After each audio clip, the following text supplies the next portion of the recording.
तो वीडियो के स्टार्टिंग से sorry for the late upload, क्योंकि मैं थोड़ा कैंप के प्रिपरेशन में बिजी था।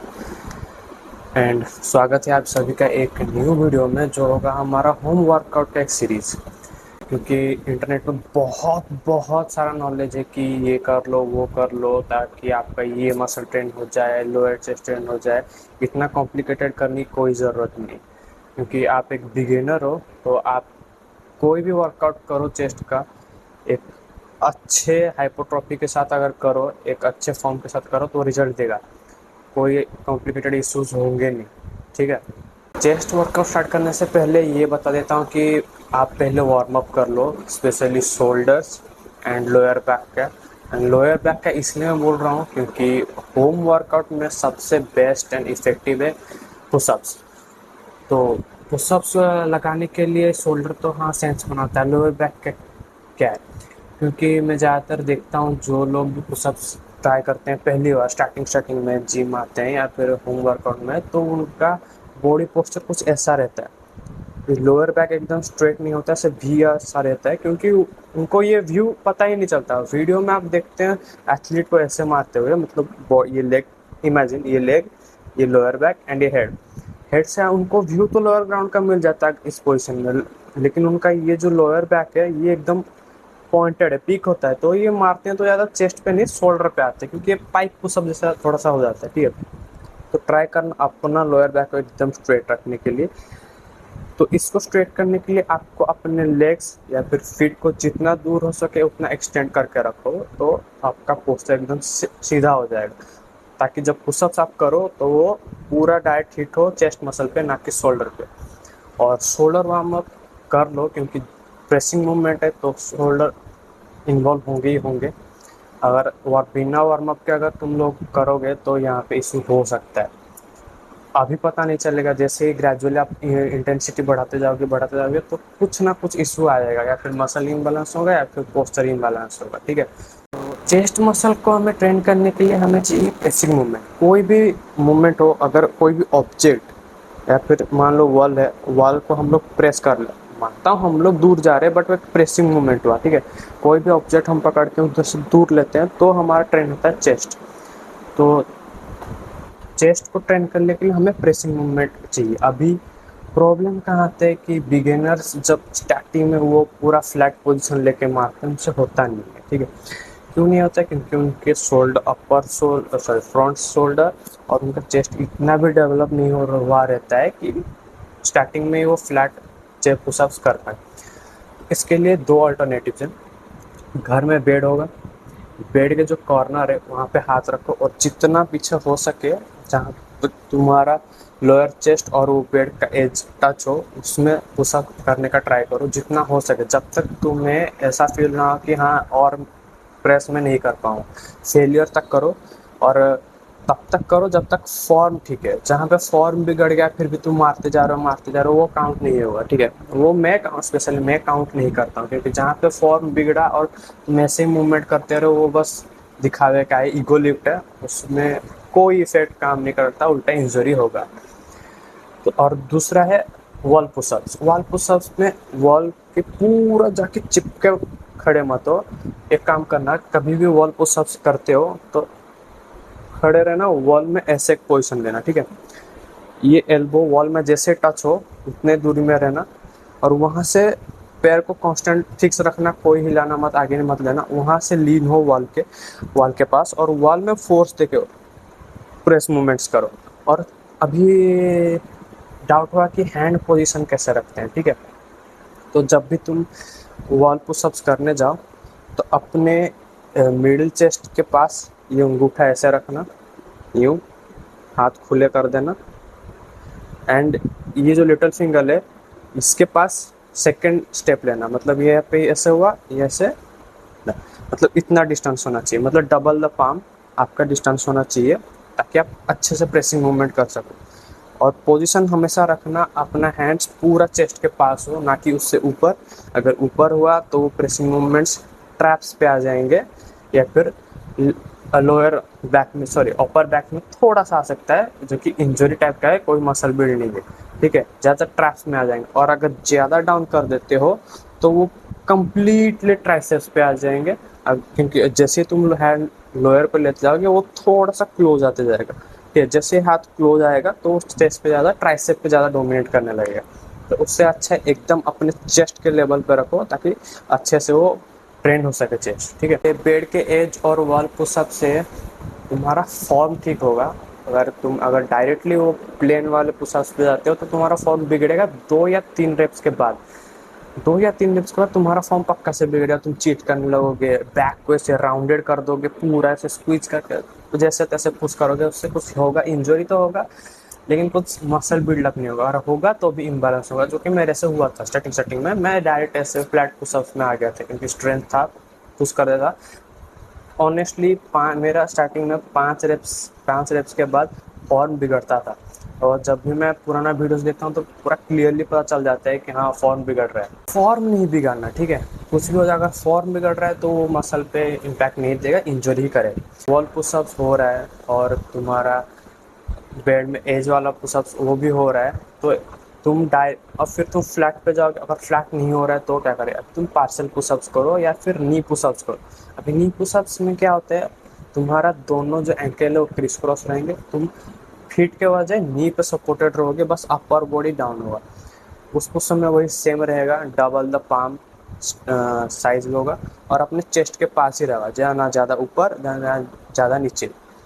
ऐसा करने से अपना वो पूरा चेस्ट कॉन्ट्रैक्ट हुआ। क्योंकि देखो, अगर मैं हाथ इधर रख के पुश कर रहा हूँ तो मेरा चेस्ट कॉन्ट्रैक्ट नहीं हो रहा है, बट कि ये वाला जो बोन है वो बाहर निकल रहा है। देखो, अगर मैं चेस्ट के ऊपर रख के कर रहा हूँ तो ये ज़्यादा निकल के आ रहा है ये हड्डी, लेकिन चेस्ट नहीं हो रहा है। अगर लोअर पे रखता हूँ तो मैं ये पुश कर रहा हूँ, मेरा ट्राइसेप डिफेक्टिव हो रहा है, ठीक है। अगर पूरा चेस्ट के पास होगा, पूरा एकदम चेस्ट के पास, तो मैं ये चेस्ट को कॉन्ट्रैक्ट कर रहा हूँ। ये जो चेस्ट है हम लोग इसे कॉन्ट्रैक्ट करते हैं तो ये कॉन्ट्रैक्ट हो रहा है, ठीक है।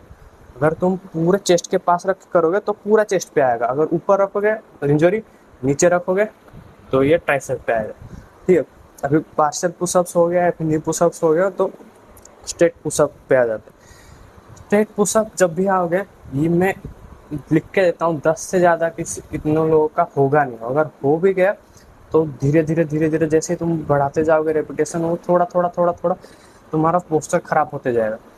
उसको टाइम टू टाइम अगर थोड़ा थोड़ा करते करते ठीक हो जाएगा। लेकिन एक बात मैं बोल देता हूँ, तुम लोग किसी इन्फ्लुएंसर को देख लो या फिर तुम्हारे आसपास जितने सोसाइटी में पुशअप्स मारते हैं वो धड़ धड़ से मारते हैं, मतलब बिना रेस्ट के खप खप खप खप मारते आते हैं। क्योंकि या तो जो उनका ज़्यादा वेट नहीं होता है या फिर उन लोग का फॉर्म कुछ ज़्यादा ही स्ट्रेंथ रहता है, इसलिए मार देते हैं, ठीक है। अब तुम तो उस लेवल पे हो नहीं, तुम लोग खटाखट मार लोगे। और देखो, हम लोग भी जिम में वर्कआउट करते हैं, जिम के वर्कआउट के लिए पुशअप से एक वार्म अप करना और पुशअप से चेस्ट बिल्ड करना दोनों कम्प्लीटली डिफरेंट थिंग। वे वार्म अप के लिए कुछ लोग ज़्यादा प्रेसिंग मूवमेंट इंटेंसिटी कराएंगे नहीं, मतलब ग्राउंड सोच लीजिए, इमेजिनरी ग्राउंड है, यहाँ पे इतना ही पुश करेंगे फिर रिटर्न आ जाएंगे, इतना बस, पूरा हैंड एक्सटेंड भी नहीं होगा, बस इतना इतना पुश डाउन डाउन, ताकि मसल वो क्या खुल जाए, वो हीटअप हो जाए, ब्लड जाने लगे, ताकि वो एक्चुअल जिम में हम लोग जब उससे प्रेसिंग मूवमेंट करते हैं तो हमें कोई क्रैम्प्स ना आए, लैक्टिक एसिड ना फॉर्म ना हो।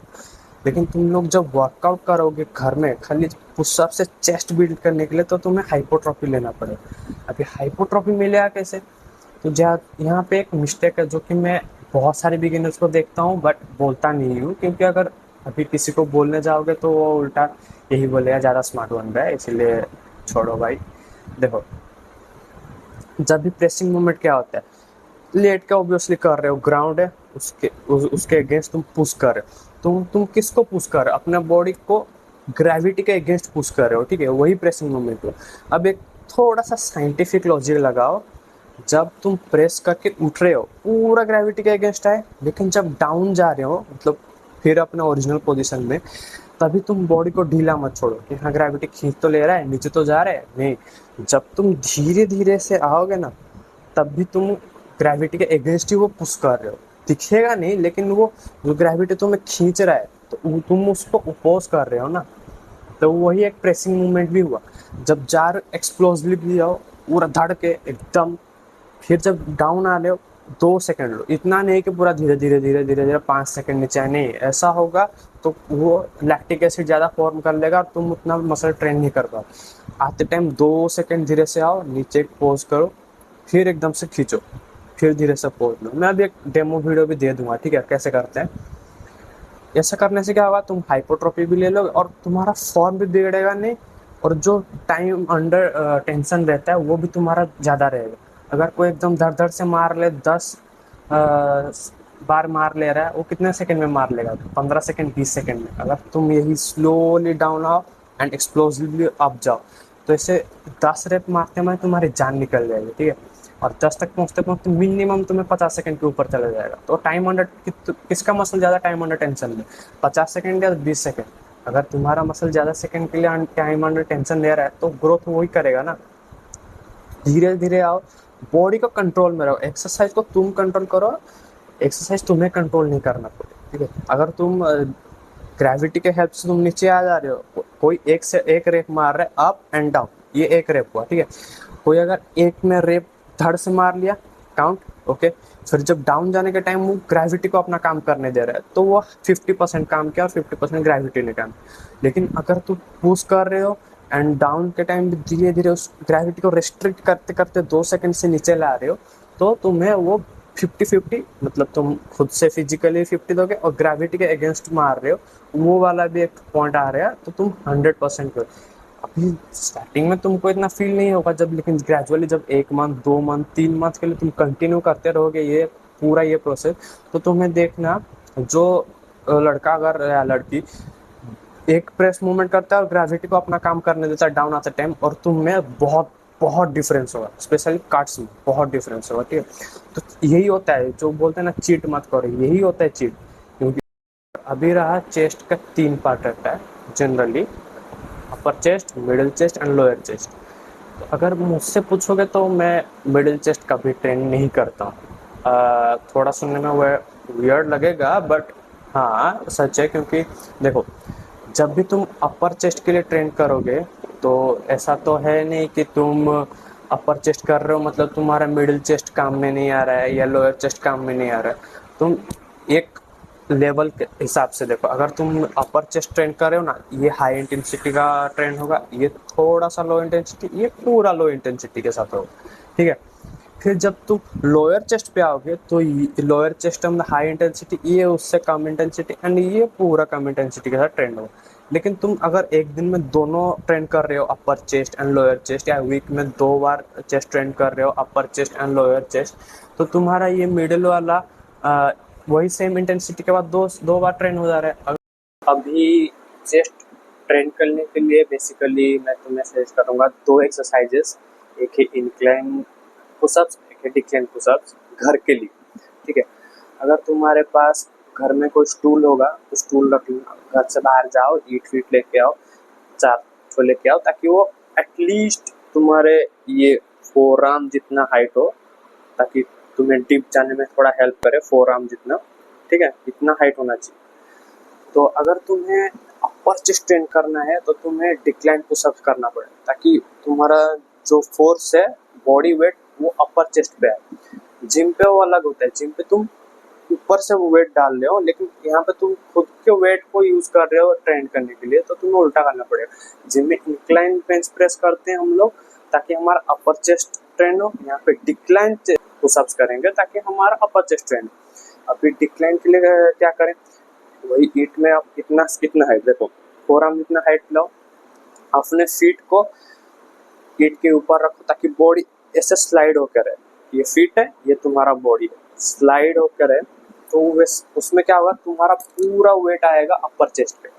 फिर उस वही प्रेसिंग मूवमेंट्स करो, इसके 10 या 12 में जैसे तुम फेलियर करो वैसे जाओ, या फिर देखो ये तुम्हारा बॉडी वेट कांस्टेंट है, तुम्हारा बॉडी वेट है, सेट वही सेम रखो कि 3 सेट मारने या 4 सेट मारने है, वो एकदम कांस्टेंट रखो, रेपिटेशन तुम बढ़ा लो, तब तक ट्रेन करो जब तक तुम्हारा किसी एक साइड फेलियर ना मारे। कोई भी इंसान ऐसा नहीं है कि जिसका दोनों फेल मार जाए या फिर दोनों फेल ही ना मारे, वो मारते रहे, ऐसा तो होगा नहीं। या फिर लेफ्ट साइड या फिर राइट साइड, किसी ना किसी साइड का शोल्डर फेल ही मारेगा। तब तक मारो जब तक फेल ना हो जाए, मारो तब तक जब तक प्रेस करते टाइम ना तुम्हारा एक साइड का वेट मतलब क्या हैंड एक्सटेंड हो जाएगा, एक साइड उठेगा ही नहीं, तब तक वो रहता है एक फेलियर। वैसे ही 3 सेट करना है। And same with incline pushups. Incline में डिक्लाइन में तुम्हारा फिट था हाइट पे, अभी इंक्लाइन पुशअप्स में होगा तुम्हारा हैंड हाइट पे, चेस्ट अपर रहेगा। चेस्ट अप रहेगा तो पूरा अपर बॉडी का वेट आ जाएगा यहाँ लोअर चेस्ट में। तो लोअर चेस्ट में ट्रेन करते हैं वही, जब तक तुम एक साइड शोल्डर या एक साइड तुम्हारा चेस्ट का फेलियर नहीं करते हो तब तक तुम ट्रेन करते रहो, ताकि वो फेलियर तक जाए। फेलियर तक जाएगा तभी मसल हाइपोट्रोफी में जाएगा। ठीक, एक्सरसाइज के बाद स्ट्रेचिंग जरूरी है। तुम अपने हैंड्स को ऐसे करके ऊपर लेके जाओ ताकि तुम्हारा ये अपर जो चेस्ट है वो थोड़ा रिलैक्स हो, या फिर हैंड्स सीधे करके ऐसे साइड में लो ताकि ये थोड़ा रिलैक्स हो जाए, क्योंकि अगर मसल रिलैक्स नहीं होगा तो रिकवरी भी ठीक से नहीं होगा। ठीक है, तो ये वर्कआउट करते रहो और ये सीरीज हम कंटिन्यू करते रहेंगे। अभी चेस्ट का हुआ, फिर back, shoulder, biceps, triceps, forearms, traps, legs, carbs, hamstrings, glutes, सबके बारे में। तो अभी मैं थोड़ा कंटिन्यू करूँगा। ये अभी मेरा कैंप खत्म होने के बाद जो पूरा रेगुलर वीडियो लाऊंगा। अभी थोड़ा बिजी हूँ, थोड़ा टाइम लगेगा। Keep supporting, keep that. Workout का सीरीज है, इसका सुमा की